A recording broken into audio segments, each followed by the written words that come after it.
इस कार्यक्रम के पुण्यार्चक हैं गुणायतन परिवार। गुणायतन परिवार द्वारा भोपाल में बड़ी सार्थक पहल की गई है, जिसमें बच्चों को संस्कार युक्त और गुणवत्तापूर्ण शिक्षा देने का मौका मिल रहा है। ये बच्चों की व्यवस्था की गई है, जिसमें 6वीं 7वीं के बच्चे इस साल लिए जाएंगे और 11वीं 12वीं और सीए फाउंडेशन के बच्चों को यहाँ रखा जाएगा। ये मेधावी छात्रों को प्रावीण्य के आधार पर उसे प्रविष्टि मिलेगी। पूरे देश भर से प्रविष्टियाँ आएगी। प्रत्येक कक्षा में मात्र 30-30 बच्चों का ही चयन होगा और चयनित बच्चे वे होंगे जो अपनी प्रतिभा के बल पर चुने जाएंगे और उनको एक प्रकार की स्कॉलरशिप दी जाएगी। ये छात्रवृत्ति के तहत पढ़ेंगे। गुणायतन के समाज कल्याण की दिशा में एक बहुत अच्छी पहल है और ये सार्थक पहल है। इसकी शुरुआत भोपाल से हो रही है। ये भोपाल वालों के लिए बहुत गौरव का विषय है। इसके लिए गुणायतन के साथ विद्यासागर इंस्टीट्यूट और सेज और एपीटी, इन तीनों को भी मैं बहुत बहुत आशीर्वाद देता हूँ।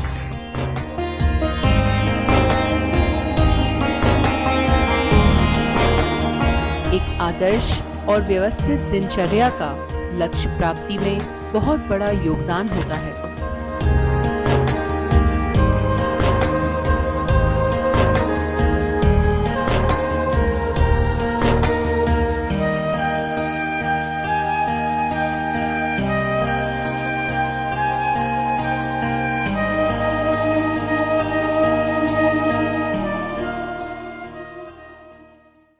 किसी धरती पर जब जरूरत से ज़्यादा खरपतवार उगाए तो उसमें किसी भी बीज का अंकुरण नहीं होता। बीज के अंकुरण के लिए खरपतवारों को हटाना जरूरी है।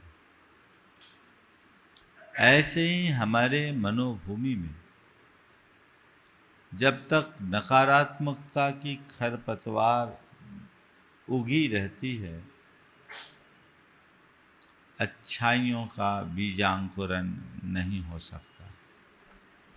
अपने अंदर की अच्छाइयाँ विकसित हो, अच्छाइयों का बीजांकुरण हो, तो हमें चाहिए कि हम अपनी चित्त भूमि को साफ स्वच्छ करें और नकारात्मकता की समस्त खरपतवारों को नष्ट करें। ये एक ऐसी गाजर घास है जो पूरी तरह स्वतः पनपती है और एक बार पनपने के बाद पूरे खेत को खा जाती है। ऐसे ही नकारात्मकताओं के उन्मूलन की प्रक्रिया पर हम सब विगत दिनों से चर्चा कर रहे हैं। पहले हमने आ अक्षर से जुड़े नकारात्मक वृत्तियों पर चर्चा की और विगत दिनों आ से अपनी बात शुरू की। आक्रोश और आलस्य के बाद आज मैं तीसरी नकारात्मक वृत्ति पर कुछ बात करना चाह रहा हूँ। वह है आत्म प्रशंसा। एक बहुत बड़ी दुर्बलता है। कुछ लोग होते हैं जिनकी ये प्रवृत्ति होती है अपने श्रेष्ठता का बखान करने की, अपने मुंह से अपना ही गुणगान करने की, अपने को सर्वश्रेष्ठ साबित करने की।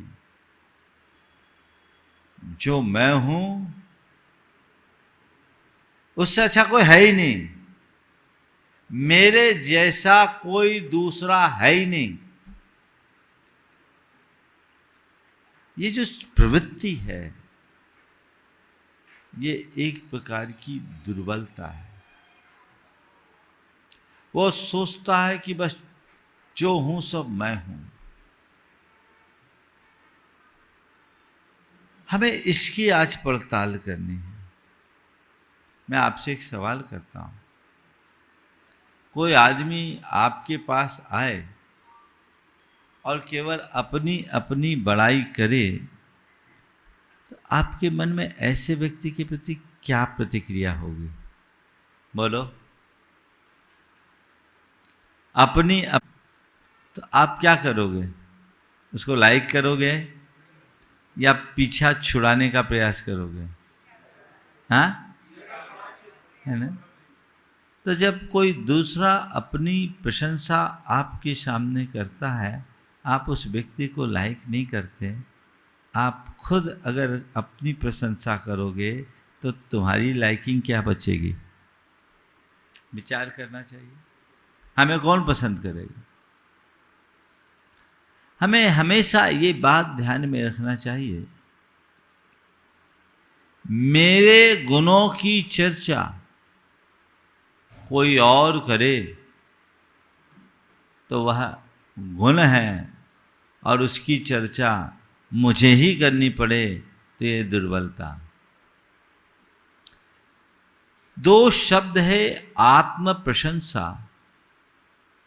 और आत्म मूल्यांकन। आत्म मूल्यांकन एक गुण है, वो आत्मक ज्ञान का आधार है। हर व्यक्ति को अपना अंतरावलोकन करके अपना मूल्यांकन करने का प्रयास करना चाहिए। अपने भीतर उतरकर अपने आप को देखना चाहिए, अपने भीतर झांकने की कोशिश करनी चाहिए कि मेरे अंदर कैसी खूबियां और खामियां हैं। ये प्रगति कराएगी, ये आत्म मूल्यांकन है। लेकिन इसकी जगह यदि हम केवल अपनी प्रशंसा करने लगे तो क्या मतलब? हम लोग कहते हैं ना, हीरा मुख से ना कहे लाख हमारो मोल। बड़े बड़ाई ना करे, बड़े न बोले बोल, हीरा मुख से ना कहे लाख हमारो मोल। अगर तुम्हें अपना मोल बताना पड़ रहा है, इसका मतलब कहीं से तुम कम हो। और एक और मजे की बात, आदमी अपनी प्रशंसा करे तब तक उतनी तकलीफ नहीं है। आप पाएंगे जो आत्म प्रशंसक होता है वो दूसरों की निंदा करता है, दूसरों के निंदा के मूल्य पर ही अपनी प्रशंसा करता है। मैं अच्छा हूं इतने से मन तृप्त नहीं होता, तुम बुरे हो ये साबित करने का भी जी मन में होता है। ये प्रवृत्ति हमारे जीवन को विकृत करती है। संत कहते हैं पर की प्रशंसा और अपनी निंदा गुण है, और पर की निंदा अपनी प्रशंसा दोष है। यदि जीवन को ऊंचा उठाना चाहते हो तो औरों की प्रशंसा की आदत डालो, अपने दोषों को देखो और दूसरों की निंदा करना छोड़ो, अपनी आलोचना करना सीखो, औरों का गुण ग्रहण करो। करते उल्टा, इससे अपने आप को बचाना है। आप देखिए कहीं ना कहीं हर कोई के मन में ऐसा होगा। इसमें भी दो स्तर है। एक व्यक्ति होता है यशोकामी, यशोकांक्षी, जो चाहता है सब मेरी प्रशंसा करे, सब मुझे अप्रिशिएट करे। इसे मैं उतना बुरा नहीं मानता। होता है भूमिका के अनुरूप, हर कोई एप्रिसिएशन चाहता है। लेकिन कोई दूसरा मेरी प्रशंसा करे, उसके लिए मैं प्रशंसनीय कार्य करूं, प्रेरणा भी मिलती है उससे। मैं ऐसा काम करूं जिससे मेरी प्रशंसा हो। हालांकि आध्यात्मिक दृष्टि से ये बहुत अच्छी बात नहीं, लेकिन फिर भी आप वैसा प्रशंसा की चाह से प्रेरित होकर आप कोई अच्छा काम करे तो बुरा नहीं है। लेकिन खुद ही अपने मुंह से अपनी प्रशंसा करो भैया तो क्या है।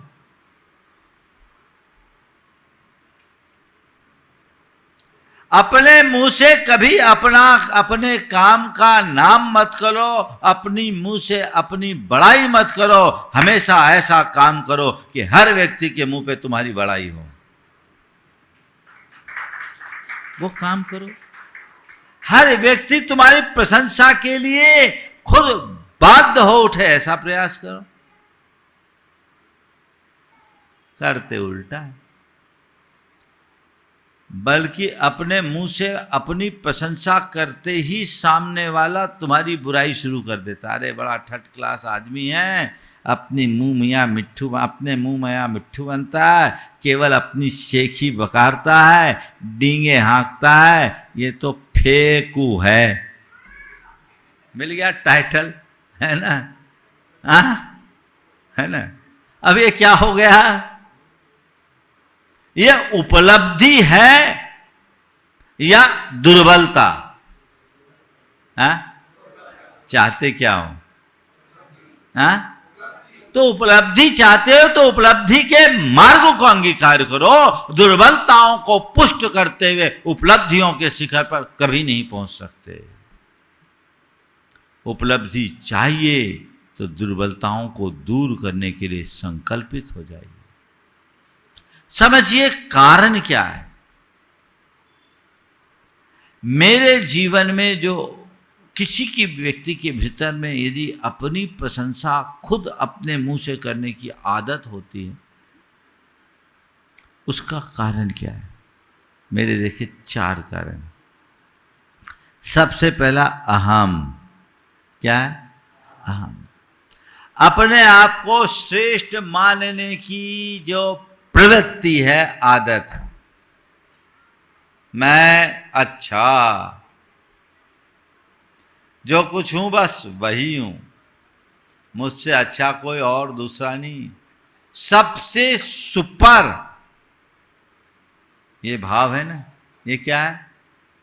ये क्या है? अहम। अपनी सुपीरियरिटी को प्रकट करने के लिए व्यक्ति हर पल ऐसी भावना भाते रहता है और इसी में जोर लगाता है। अब कैसे हम अपने आप को दूसरों से बेहतर साबित करें? किसी दूसरे की लोग प्रशंसा कर रहे हैं, मेरा नाम नहीं ले रहे हैं, तो मुझे कहना पड़ता भैया देखो मैंने इतने बड़े बड़े काम किए, है ना? अब बताना पड़ रहा है तो किसको बताना पड़ता है?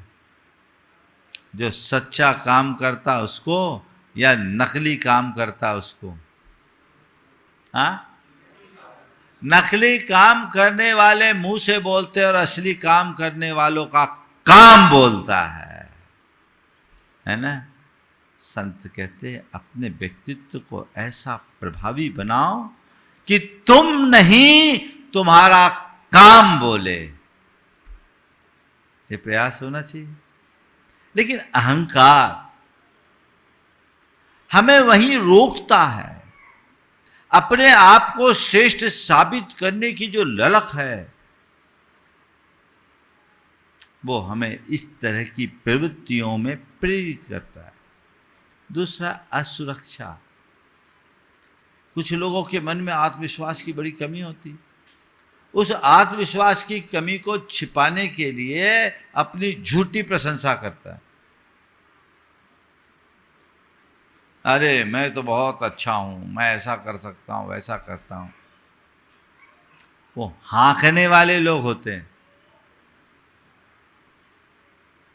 अपने आत्मविश्वास को मजबूत बनाओ और ये बात मन में जगाओ कि कोई मेरी प्रशंसा करे, उससे मुझ में कोई विलक्षणता नहीं आने वाली, या मैं किसी के सामने अपने आप को बढ़ा चढ़ा करके कहूं, प्रस्तुत करूं, इससे भी मेरी कोई बढ़ोतरी होने वाली नहीं है। मेरी विशेषता, मेरा वैशिष्ट्य, मेरी विलक्षणता, मेरी बढ़ोतरी या मेरी प्रगति का आधार मेरे व्यक्तित्व का सुधार है, व्यक्तित्व में निखार है, जो मुझे करना है। दोषों और दुर्बलताओं को जब तक मैं दूर नहीं करता, अपने व्यक्तित्व को निखार नहीं सकता, और व्यक्तित्व को निखारे बिना जीवन को आगे बढ़ाया नहीं जा सकता। प्रयास किया जा सकता है। और कुछ लोग हैं जिनके मन में मान्यता की लालसा, बहुमान्य हो, सब में मेरी रेपुटेशन बने, मेरी अच्छी छवि बने, मेरी अच्छी इमेज बने। तो अपनी इमेज बनाने के लिए, अपनी छवि बनाए रखने के लिए, अपनी अच्छी रेपुटेशन के चक्कर में, अपनी मान्यता को सबल बनाए रखने के चक्कर में लोग खुद अपने मुंह से अपनी प्रशंसा करने लगते हैं। ऐसे लोग बहुत उथले हो। शास्त्रों में आत्म प्रशंसक जीव को कापोत लेस्या के लक्षण वाला कहा है। अगर कोई व्यक्ति अपने मुंह से अपनी प्रशंसा करता दिखे ना, तो उस आदमी पर भरोसा मत करना। वो बड़ा उथला व्यक्तित्व है, समझ गए? उथला व्यक्तित्व है। हमेशा ध्यान रखना, गहरी नदी के प्रवाह में कभी शोर नहीं होता, और उथली उथली नदी चट्टानों से टकरा टकरा कर चीखती है, शोर मचाती। बात समझ में आ रही? गंगा के तट पर जाओ। मैं गंगा के घाट से गुजर रहा था, मुझे पार करना था, और ऐसा था कि उस हिस्से से थोड़ा पैदल ही पार करना पड़ा। लोगों ने कहा महाराज इसमें कोई प्रवाह नहीं है। हमने कहा पैर रखोगे तो पता चलेगा। था नहीं दिख रही, करंट इतना तेज की पता नहीं। और किसी पहाड़ी नदी को देखो, थोड़ी सी बारिश में ऐसा तेज प्रवाह और इतनी तीव्र आवाज, मानो सब कुछ उखाड़ पछाड़ के ले जाने वाली। लेकिन थोड़ी देर बाद सब साफ। जिसका व्यक्तित्व गहरा होता है उसमें शांति दिखती है। जिसका व्यक्तित्व उथला होता है वो शोर मचाता है। अपने मुंह से अपनी प्रशंसा करने वाला का व्यक्तित्व उथला समझना। वो अपनी प्रशंसा करेगा ही, तुम्हारी निंदा भी करेगा, और निंदा ही नहीं करेगा तुम्हारे लिए नुकसान भी पहुंचा सकता है। इसलिए ऐसे व्यक्तियों पर ज़्यादा भरोसा मत करना। नहीं तो मेरे पास जब लोग आते हैं ना, तो मैं बोलता कुछ नहीं हूँ, लेकिन मैं उन पर नंबर इसी हिसाब से देता हूँ। जो आदमी दूसरों की बुराई मेरे पास करता है, मैं उसको बिल्कुल कम नंबर देता हूँ, और अपनी प्रशंसा करता है तो उसके नंबर और काट लेता हूँ। उसको पता नहीं लगने देता, लेकिन मैं अपना काम उसी हिसाब से करता हूँ। हमें देखना चाहिए कि मैं हूँ कहाँ। ऐसी लालसा से मतलब क्या हो? महापुरुषों के जीवन में विशेषता होती। नेमावर में 1999 में गुरुदेव के चरणों में जब मैं गया, जैन तत्व विद्या उस समय लिख चुका था। मेरी इच्छा थी कि इसके लिए गुरुदेव का आशीर्वाद दूं। तो इसकी जो मूल प्रति थी हस्तलिखित, मैंने उनको दिखाया, आशीर्वाद दिया, एक दो उन्होंने सुझाव भी दिए। फिर उन्होंने चंद्रोदय चंद्रिका एक कृति लिखी, चैतन्य चंद्रोदय, उसके 2-3 श्लोक सुनाए। चंपू काव्य लिख रहे थे, बड़े गूढ़ सार गद्वेद। 1999 की बात है। मैंने कहा गुरुदेव ये इतना गहरा चिंतन, इतनी गंभीर बात आपके ही पास पड़ी छिपी हुई, अभी तक किसी को पता ही नहीं लगा। उनने एक सूक्त बोला, महसाम वृत्तिर दुर्लक्षा, महसाम वृत्तिर दुर्लक्षा। महापुरुषों की प्रवृत्ति का पता नहीं चलता, वो चुपचाप काम करते हैं, और उथले लोग पहले शोर मचाते हैं। शोर मचाओ मत, शोर मिटाओ। इसे अपने जीवन का लक्ष्य बनाओ। जीवन तब आगे बढ़ेगा। और चौथा कारण है प्रतिस्पर्धा। प्रतिस्पर्धी वृत्ति, दूसरों को नीचा दिखाने के लिए अब अपनी प्रशंसा तो करना पड़ेगा। हम खुद को ना उठाएंगे तो उसको नीचा साबित कैसे करेंगे? तो सामने वाले को नीचा गिराने का प्रयास करोगे और तुम सोचोगे कि हम उठे, ऊपर उठ जाएं। न भूतो न भविष्यति भैया। किसी को ऊंचा उठा करके ही तुम ऊपर उठ सकते हो। किसी को नीचा गिराने वाला आज तक कभी ऊपर नहीं उठा। कुआं खोदने वाला जितना जितना गड्ढा खोदता है उसे नीचे जाना पड़ता है, और दीवार उठाने वाला ज्यों ज्यों दीवार ऊपर उठती है खुद भी ऊपर उठता जाता है। दीवार उठाने की तरह सामने वाले को उठाकर उठो, कुआं खोदने की तरह स्वयं को नीचे मत गिराओ। ऐसी मनोवृत्ति क्यों? यह बहुत बड़ी नकारात्मक प्रवृत्ति है। इस प्रवृत्ति से सबको बाहर निकलना चाहिए। मुझे अपनी प्रशंसा अपने मुंह से नहीं करनी और किसी की निंदा नहीं करनी। दूसरों की कमियां नहीं देखनी, अच्छाइयां देखनी है, और अपनी अच्छाइयों की अनदेखी करनी है, बुराइयों को दूर करना है, उन्हें पहचानना। यदि ऐसा मनोभाव जाग गया तो जीवन धन्य हो गया, ऐसा समझना चाहिए। इसका प्रभाव क्या पड़ता है, परिणाम क्या निकलता है, कभी आपने सोचा? जो व्यक्ति अपने मुंह से अपनी प्रशंसा करने के आदी होते हैं, संबंधों में दूरी आने लगती है। ऐसे व्यक्ति से लोग धीरे धीरे कटना शुरू हो जाते हैं, किनारा काट लेते हैं। होता है, अरे भैया इनसे दूरी रहने में फ़ायदा है, इनके पास जाओ ये तो केवल अपनी सुनाता है, अपने अलावा और किसी को गिनता ही नहीं। यही कहोगे ना, उससे निकटता रखने का प्रयास करोगे? हाँ, कौन सुनेगा तुम्हारी, कौन झेलेगा तुम्हारी भाई? एक बार एक व्यक्ति बहुत परेशान था, मेरे पास आया, बोले महाराज जी मैं सबके लिए इतना करता हूं, मरता मिटता हूं, लेकिन लोग फिर भी मुझे पसंद नहीं करते। मुझे समझ में नहीं आता क्या कारण है महाराज, आप आशीर्वाद दो कि लोग मुझे पसंद करें। उसके बारे में मैं जानता था। हमने कहा, ये बता तू सबके लिए मरता मिटता है या अपने नाम के लिए मरता मिटता है, ये तो बता।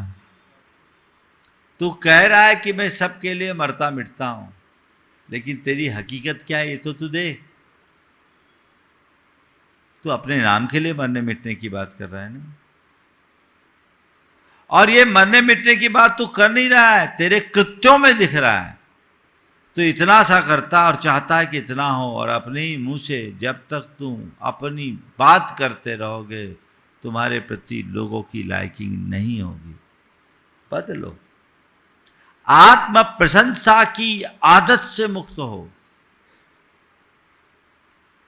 मैं ऐसा करता हूं, वैसा करता हूं। महाराज जी कभी किसी अननोन व्यक्ति से मिला हो और उसको हम अपनी प्रोफाइल ना बताएं तो कैसे काम चलेगा? मानता हूं, उसे मैं बुरा नहीं मानता, क्योंकि ये तो प्रोफेशन का हिस्सा है। आप अपनी प्रोफाइल बताइए, पर जितनी प्रोफाइल है उतने ही बताइए, उससे ज़्यादा मत बताइए, बढ़ा चला कर मत बताइए। जितनी रिक्वायरमेंट है उतनी बता करके अपना काम शुरू कर दीजिए। ये तो प्रोफेशनल जीवन का एक हिस्सा है, आपको बताना ही पड़ेगा। और आजकल तो चीज़ें सबमिट करनी पड़ती है पहले, लेकिन आम जीवन में अपने व्यक्तित्व को इतना गहरा बना लो कि तुम्हारे पहुंचने से पहले ही तुम्हारी यशोगाथा पहुंच जाए।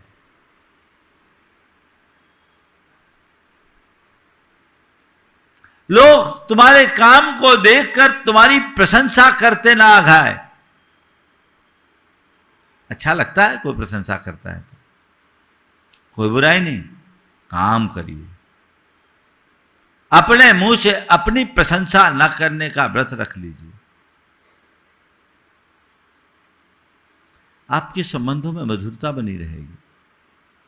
और यदि ऐसी प्रशंसा के भाव आप करते रहेंगे तो ये मान के चलिए कि धीरे धीरे आपके सारे संबंध छीन होते जाएंगे, कटता होते जाएंगे।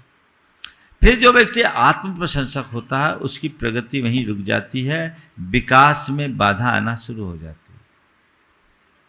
वो वहीं थम जाता है, वो वहीं रुक जाता है, क्योंकि वो खुद को अपूर्ण अवस्था में ही पूर्ण मानना का भ्रम पाल लेता है। जो व्यक्ति अपने आप को अपूर्ण अवस्था में ही परिपूर्ण मानने का भ्रम रखने लगता है, उसकी प्रगति अवरुद्ध हो जाती है, क्योंकि वो सीखना बंद कर देता है, फिर सीखना चाहता ही नहीं। उसकी टेंडेंसी अलग हो गई। संसार का हर व्यक्ति अधूरा है, हर प्राणी अपूर्ण है। हमें अपने आप को पूर्ण बनाना है, इसलिए हम सीखने का अभ्यास करें, सीखने का प्रयास करें, अपने आप को पूर्ण मानने का भ्रम ना रखें। फिर ऐसे व्यक्ति की तीसरी कमी होती है, उसका स्वभाव बड़ा कटु हो जाता है, क्योंकि जो प्रशंसा का भूखा होता है वो आलोचना को सह नहीं पाता। अगर कोई किसी ने थोड़ी भी आलोचना कर दी, बर्दाश्त नहीं हो, आदमी भड़क जाता है। बोलो, होता है कि नहीं होता? कुछ लोग ऐसे होते हैं जिनके लिए कहा जाता है कि उनको केवल ठाकुर सुहाती बातें अच्छी लगती। ठाकुर सुहाती का मतलब जानते हो क्या होता है? हाँ, वो अपने विरुद्ध कुछ सुनने को राजी नहीं होता। जो मैंने कह दिया वही सही है, और जो मैंने कर दिया वही ठीक है ना। पुराने ज़माने में गांव देहातों में बड़े बड़े ठाकुर लोग होते थे, उनकी ठकरास चलती थी, और वो उनके आगे किसी को बोलने की हिम्मत नहीं होती थी, और वो अपने बारे में केवल अच्छा ही अच्छा सुनना चाहते थे। और ऐसे लोग भाटों और चारणों से घिरे रहते थे। भाट समझते हैं ना, जो झूठी प्रशंसा करे, जो सामने वाले को चने पे चढ़ाए, है ना। और ऐसे लोगों को चने पे चढ़ा करके कई बार बुरा हाल भी कर देते थे। एक राजा था, बड़ा आत्म प्रशंसक था, आत्ममुग्धता में जीता था, उसको बड़ा अभिमान भी था। एक दिन एक समुद्र के किनारे खड़ा हुआ, उसने अपने शागिर्दों से पूछा, ये बताओ मेरा साम्राज्य कहाँ? महाराज, समुद्रांत तक आपका साम्राज्य है। बोले, समुद्र के इस छोर में मेरा राज्य है? बोले, है। बोले, उस छोर में हमारा राज्य है? बोले, महाराज, सब जगह आपका राज्य है। तो इस समुद्र को भी मेरी बात माननी चाहिए। और इतना चढ़ा दिया, वो भूल गया, तलवार लेके समुद्र पर प्रहार करने के लिए उतर गया। फिर क्या था? समुद्र में ही डूबकर मर गया। ये कहानी हमें क्या कहती है? ऐसी बातों में आकर के तुम अपने स्वभाव को खोटा बना दोगे। किसी ने कुछ कहा और तुम भड़क जाओ, हमेशा केवल अपनी बात सुनने के आदी बन जाओ, तो कतई अच्छी बात नहीं है। एक पुरानी कहावत है, एक जाट और एक जाटनी एक ठाकुर के गांव में गए।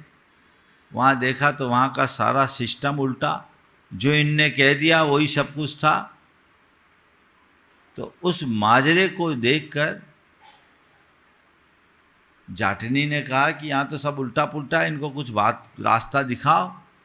तो जाट ने कहा, बिल्कुल मत दिखाओ, नहीं तो ये हमको रास्ता दिखा देंगे। बोले, क्या हो गया? बोले, सुन, जाट कहे सुन जाटनी, इसी गांव में रहना। जाट कहे सुन जाटनी, इसी गांव में रहना। और ऊंट बिलैया ले गई तो हौजी हौजी कहना।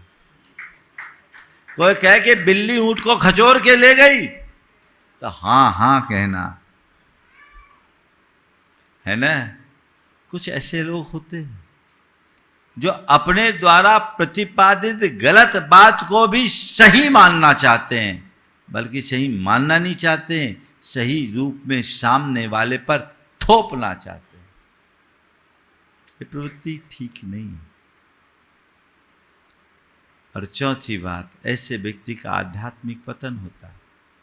आत्म प्रशंसा का भूखा मनुष्य आत्ममुग्धता में जीता है, वो आत्मविमुग्ध हो जाता है। अब उसकी दुनिया ही अलग होती है, तो फिर वो अपनी आत्मा तक कैसे पहुंच पाएगा? उसकी सारी प्रगति वहीं रुक जाती है।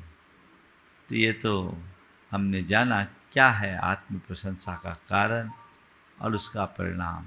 अब सवाल है उससे बचा कैसे जाए, है ना? भावना योग आत्म प्रशंसा से बचने का सबल आधार है। रोज सुबह उठे, मन ही मन प्रार्थना करे, हे प्रभु, हे परमात्मा, मुझे इतना विनम्र बना दो ताकि मैं अपने भीतर झांक सकूं, अपने आप को सही आंक सकूं, अपना सही मूल्यांकन कर सकूं। ये प्रार्थना मन में करें और साथ में ये कहें, मुझे मेरे गुणों को नहीं दोषों को देखना है, मुझे मेरे गुणों को नहीं दोषों को देखना है, मुझे अपनी पहचान जतानी नहीं है, बनानी है। मुझे अपनी पहचान जतानी नहीं है, पहचान बनानी है। पहचान जताने में और पहचान बनाने में बड़ा अंतर है। पहचान जताने वाला मुंह से बोलता है और पहचान बनाने वालों का काम बोलता है। क्या बोल रहा हूं? पहचान जताने वाला मुंह से बोलता है और पहचान बनाने वालों का काम बोलता है। तो हमारा काम बोले, हम नहीं, हमारा काम बोले। मुझे पहचान नहीं जतानी, मुझे पहचान बनानी। ये भाव अपने मन में जगाइए, रोज रोज अपने प्रैक्टिस में लीजिए।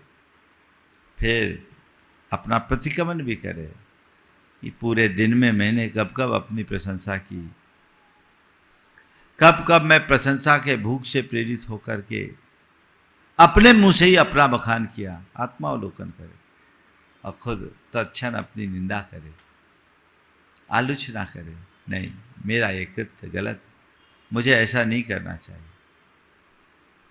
आज मैंने अपने गुणों का ढिंढोरा कब कब पीटा, मुझे उसे रोकना चाहिए।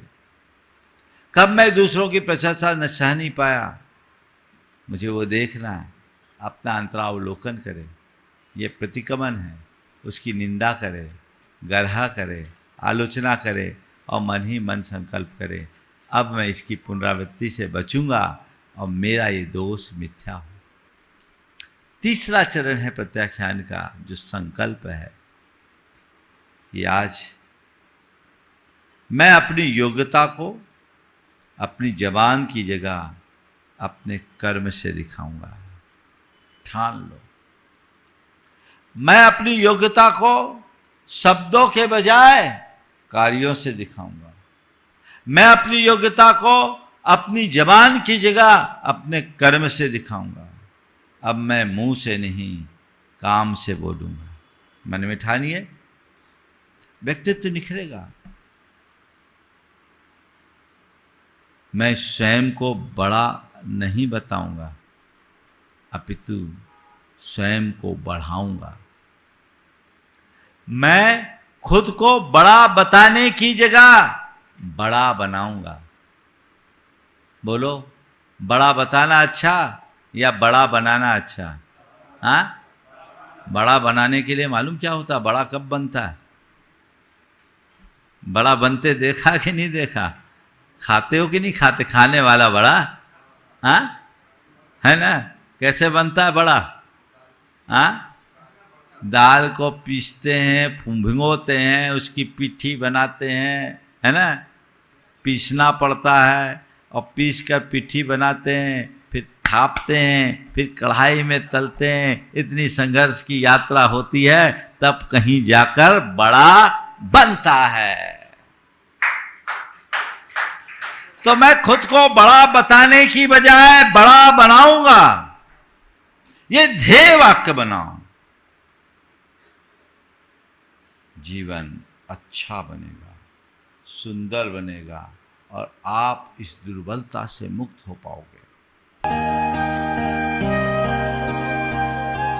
गुणायतन परिवार द्वारा भोपाल में बड़ी सार्थक पहल की गई है, जिसमें बच्चों को संस्कार युक्त और गुणवत्तापूर्ण शिक्षा देने का मौका मिल रहा है। ये बच्चों की व्यवस्था की गई है, जिसमें 6वीं 7वीं के बच्चे इस साल लिए जाएंगे और 11वीं 12वीं और सीए फाउंडेशन के बच्चों को यहाँ रखा जाएगा।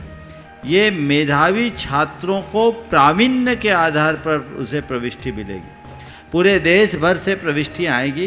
प्रत्येक कक्षा में मात्र 30-30 बच्चों का ही चयन होगा और चयनित बच्चे वे होंगे जो अपनी प्रतिभा के बल पर चुने जाएंगे और उनको एक प्रकार की स्कॉलरशिप दी जाएगी। ये छात्रवृत्ति के तहत पढ़ेंगे। गुणायतन के समाज कल्याण की दिशा में एक बहुत अच्छी पहल है और ये सार्थक पहल है। इसकी शुरुआत भोपाल से हो रही है। ये भोपाल वालों के लिए बहुत गौरव का विषय है।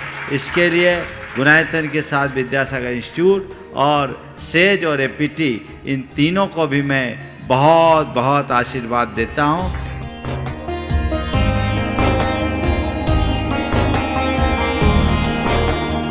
एक आदर्श और व्यवस्थित दिनचर्या का लक्ष्य प्राप्ति में बहुत बड़ा योगदान होता है।